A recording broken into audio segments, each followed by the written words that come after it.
Alors, pour revenir aux repères théoriques de Franco de Masi, ils sont, je l'ai dit, globalement britanniques.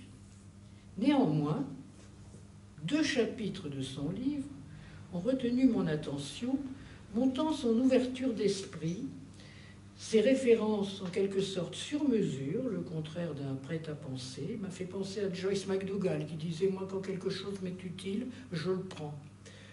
Ce sont les 2 chapitres sur la dépression mélancolique et la dépression non mélancolique. Alors, il nous rappelle que déjà, avant Freud, c'est Abraham qui avait décrit la mélancolie, qui avait surtout mis en avant une disposition hostile de la libido, une ambivalence. Il nous rappelle ce que dit Freud. Freud a cette phrase tout à fait fameuse qu'on a tous retenue, disant que les autoreproches sont des reproches portés contre. Donc, après, avec une identification narcissique, bien sûr, succédant à l'amour de l'objet. Et il montre que le mélancolique, qui s'acharne sur lui-même, s'acharne en réalité contre l'objet, perdu. Mélanie Klein a repris ces mêmes notions développées par Freud dans son article très, très beau et très émouvant de 1935 sur les états maniaco-dépressifs au moment du deuil de son fils. C'est ce modèle Freud-Abraham-Klein, donc on peut l'appeler comme ça, c'est comme ça que Franco de Masi l'appelle, qu'il reprend à son compte. Il insiste sur l'agressivité propre à la dépression mélancolique et il pense que cette agressivité témoigne de structures plus matures, plus vitales que celles des dépressions non mélancoliques. Alors quelles sont-elles, ces dépressions non mélancoliques ? Il existe en effet actuellement une quantité importante de dépressions qui ne répondent pas à ce modèle et demandent une approche et un traitement différents. Il attribue ces dépressions à une pathologie carentielle proche des descriptions de Spitz sur les enfants abandonnés mourant dans les orphelinats. Ce sont des patients passifs qui présentent des troubles de l'identité liés à une carence des réponses de l'environnement dans la petite enfance, d'où une distorsion du développement émotionnel qui suscite un sentiment diffus de non-existence. La crainte principale de ces patients, c'est la dépendance. Ils s'épuisent, dit-il, à lutter contre la dépendance. Alors dans ces cas, Franco de Masi pense que c'est le modèle winnicottien qui doit s'appliquer. La carence de l'environnement primaire nécessite une technique où l'analyste ne représente pas seulement les objets du passé, mais les incarne. Il ne représente pas la mère, il est la mère, comme disait Winnicott. André Green disait, lui, que dans ces cas, la réponse par le contre-transfert devait être celle qui aurait dû venir de l'objet. Ce qu'il faut faire vivre au patient, c'est justement ce qu'il n'a jamais vécu.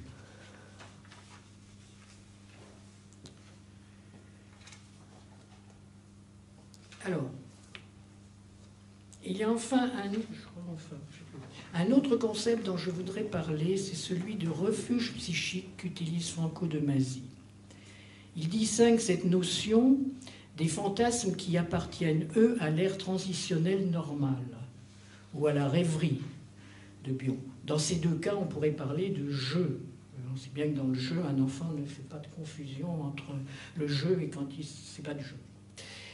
Il s'agit de la construction d'une réalité alternative qui peut évoluer à cause d'un phénomène qu'il appelle phénomène de colonisation, qui est aussi un de ses concepts, vers une perte de la réalité tant psychique qu'extérieure. C'est donc une notion qui couvre, me semble-t-il, un vaste champ de la quasi-normalité à la psychose. Les rêveries amoureuses consolatrices, l'addiction à Internet, mais aussi nos différentes croyances en font partie. Je dirais, nous aménageons tous nos vies de façon à grouper autour de nous par nos amours, nos amitiés, nos relations sociales, tous ceux qui sont susceptibles de ne pas trop nous révéler une réalité qui pourrait être trop brutale. Regardez ce matin, on est là entre nous, ça va. Ce qui m'a interrogé, c'est le caractère le plus souvent muet de ces constructions, donc plus ou moins psychopathologiques. La plupart des patients les passant sous silence, parfois pendant des années. On peut dire d'elle ce que Blecher disait du cadre. Comme l'amour et les enfants, on ne les entend que quand ils pleurent. Or, justement, ils ne pleurent pas. Le problème, c'est donc comment réveiller les chats, ou je crois qu'on dit en italien les chiens, qui dorment. Alors, je peux vous raconter rapidement l'histoire d'une de mes patientes qui avait pour caractéristique de pratiquer une religion différente de la mienne sur un mode orthodoxe. Et elle faisait comme si ses références et les miennes étaient toujours les mêmes. Alors, elle me souhaitait des bonnes fêtes à l'occasion des fêtes propres à sa religion, une bonne année à son nouvel an, ce qu'elle aurait pu faire, et puis je répondais poliment, moi aussi, mais elle faisait comme si la réalité dans laquelle nous baignons toutes les deux n'existait pas. Noël, le 1er janvier, le 14 juillet, tout ça, ça n'existait pas. Je dois préciser qu'elle n'avait rien de psychotique. Elle manquait seulement, dirait Franco de Masi, de vision binoculaire. On pourrait discuter là la différence entre vision binoculaire et clivage. On verra. Donc je dis, je ne vais pas vous raconter cette analyse. Cette néo-réalité n'a jamais pu être abordée de front. C'était une référence implicite. Et c'est après un long travail, elle a fait une analyse de 9 ans, portant en particulier sur une problématique de séparation, individuation et sur certains accidents de cadre aussi, que ce symptôme a disparu, un peu comme par miracle. Et quand elle s'est mise à prendre en compte le calendrier civil, je me suis dit qu'elle était sortie de son monde fantôme, de son refuge, dirait de Masi, signe qu'elle n'en avait plus besoin, parce qu'il insiste sur le fait que c'est un besoin qui fait qu'on y a plus de plaisir, on y vit mieux que dans la réalité réelle, je vais dire. Alors, dernière question posée par ce livre, c'est la référence aux neurosciences. Franco de Masi en parle avec prudence. S'il lui semble important de comparer les données récentes des neurosciences avec ce qui vient de la psychanalyse, il précise qu'il est hors de question pour lui de se lancer dans des hybridations risquées. Il rappelle que les deux domaines comportent une épistémologie différente. Il compare ainsi les données psychanalytiques aux données des neurosciences pour étudier par exemple l'angoisse traumatique ou l'angoisse de l'attaque de panique, deux entités à rattacher à ce que Freud appelait les névroses actuelles, bien différentes des psychonévroses. De la même façon, il ne réfute pas l'idée, issue des neurosciences, que les bases du sentiment d'identité dépendraient des processus cognitifs inconscients, ce que les neurosciences nomment les aspects implicites du self. Alors, je rappellerai ici que nous, je ne sais pas si on parle des neurosciences, mais une année, justement, au Congrès, Georges Pragier et Sylvie Faure-Pragier ont parlé, eux, des sciences du chaos, ce qui n'a rien à voir avec les neurosciences, c'est la physique contemporaine, mais il s'agissait pour eux d'explorer sur le mode métaphorique des voies nouvelles, sans pour autant prétendre les intégrer dans une nouvelle métapsychologie. Il m'a semblé que la démarche pouvait être rapprochée de celle de Masi, parce qu'on a le droit de penser, on a le droit de s'ouvrir à plein de choses, mais on ne bricole pas forcément une nouvelle métapsychologie. Alors, pour terminer, je poserai quelques questions, peut-être, on va dire, sur ce qui nous distingue et ce qui nous rapproche. Alors, ce qui nous distingue d'abord, c'est que la formation des analystes, enfin, je crois qu'Alain Gibault va en parler beaucoup mieux que moi, dans le modèle que nous utilisons le plus souvent en France, du moins à la SPP, l'analyse personnelle de l'analyste en formation précède la formation proprement dite. Là est toute la question. C'est dire que nos analystes en formation, d'abord, ils sont plus âgés, parce qu'il y a le temps de leur analyse qui précède leur temps de leur formation. Ils ont actuellement 50 ans, c'est un problème. Ils ont déjà une longue expérience professionnelle. Donc on ne peut pas les prendre, les prendre pour des enfants.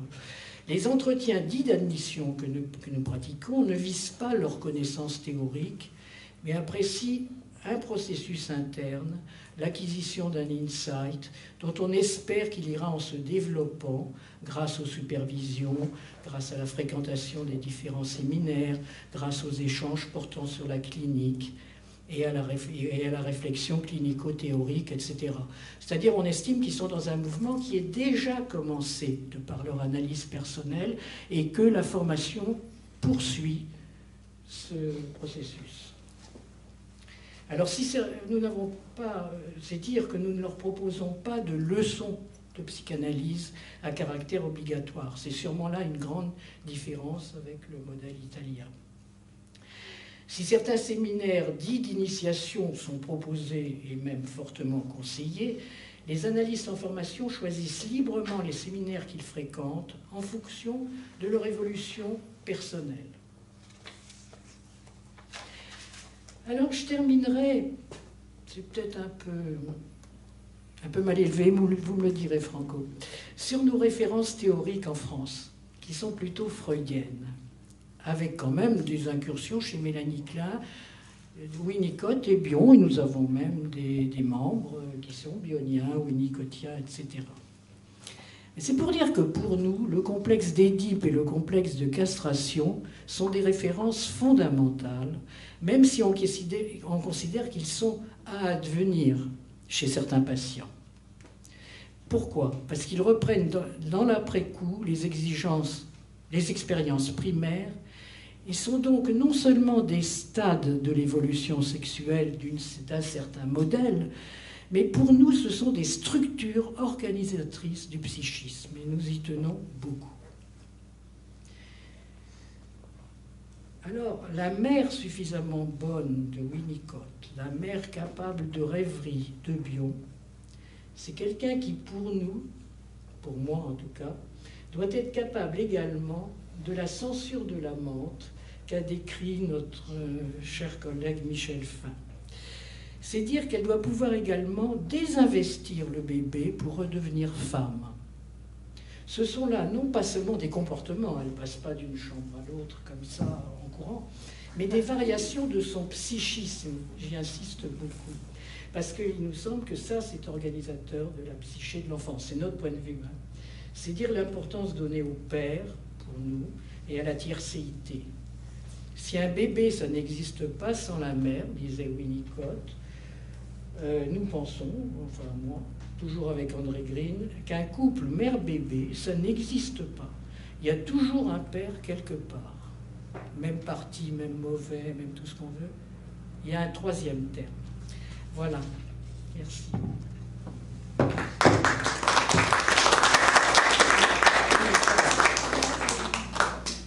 Merci beaucoup, Annick.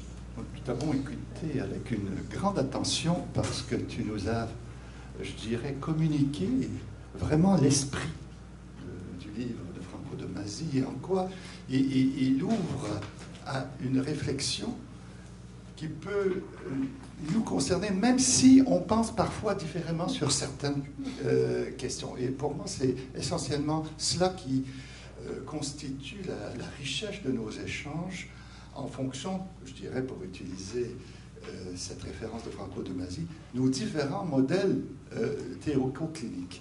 Alors, je pense que tu nous donnes la possibilité, en ouvrant cette réflexion sur le livre de Franco de Masi, à pouvoir poursuivre une réflexion sur le livre, mais aussi plus générale sur la transmission de la psychanalyse.